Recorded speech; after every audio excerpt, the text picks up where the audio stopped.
85 বছর বয়সী মোসাম্মদ পারিসা আক্তার বিয়ের পরে স্বামী রইসুদ্দিন মারা যান। ফলে দেখতে পারেননি কোনো সন্তানের মুখ। বার্ধক্যজনিত রোগ আর অভাবের তাড়নায় ভিটেমাটি বিক্রি করে দেন। বর্তমানে থাকেন প্রতিবেশীদের দেয়া একটি টিনের দোচালায়। ছোট্ট একটি মুদি দোকান পরিচালনা করে আয়কৃত অর্থ দিয়েই চলে দৈনন্দিন আহার ও চিকিৎসা খরচ। সম্মানিত দর্শক, বিডি পিপলস নিউজের পক্ষ থেকে সবাইকে স্বাগতম। দর্শক, আমি জুবায়ের আহমদ জুয়েল আপনাদেরকে নিয়ে আজ এসেছি ময়মনসিংহের নান্দাইল উপজেলার মুসল্লি নয়াপাড়া গ্রামে।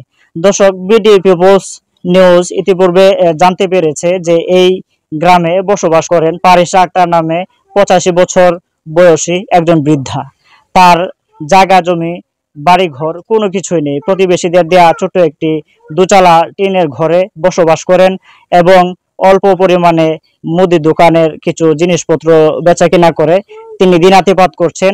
এটা থেকে যে আয় হয় সে আয়টা দিয়ে তিনি কি স্বাভাবিকভাবে যে ওষুধ খরচ এবং দৈনন্দিন যে খাবারের খরচটা প্রয়োজন পড়ে সেটা কি তিনি এটা দিয়ে তার চলছে কিনা আমরা তার কাছ থেকে জানার চেষ্টা করব।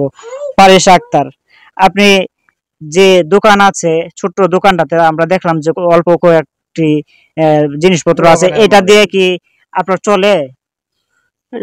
চলে না, কষ্ট লাগে, খুবই কষ্ট হয়, তাই না? আচ্ছা আচ্ছা আচ্ছা, তাহলে আপনার যে জায়গা জমি আছে, যেটুকু জায়গা জমি আছে এখানে যে ঘরটি আছে এই ঘরটিতে আপনার থাকতে কি কষ্ট হয়? জমি জমি নাই, আপনার জমিও নাই, ঘরও নাই, কোনো কিছুই নাই? হেরাই ঘর বানিয়ে দিছে। আচ্ছা দর্শক, উনি অত্যন্ত বৃদ্ধা মানুষ, বয়সের ভারে এখনো তিনি অসুস্থ অবস্থায় আছেন।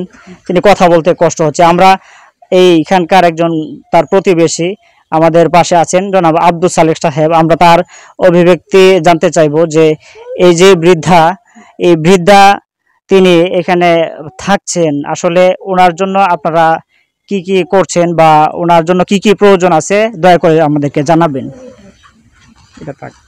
আচ্ছা, ইনশাল্লাহ আমি কিছু বলতেছি। এই মহিলা তার স্বামী ছেলে সন্তান কিছুই নেই, তার জায়গা নাই, বাড়িও নাই। এই ঘরটা এটা 10 জনে সাহায্য সমর্থন করে ঘরটা বাঁধে দিয়েছে।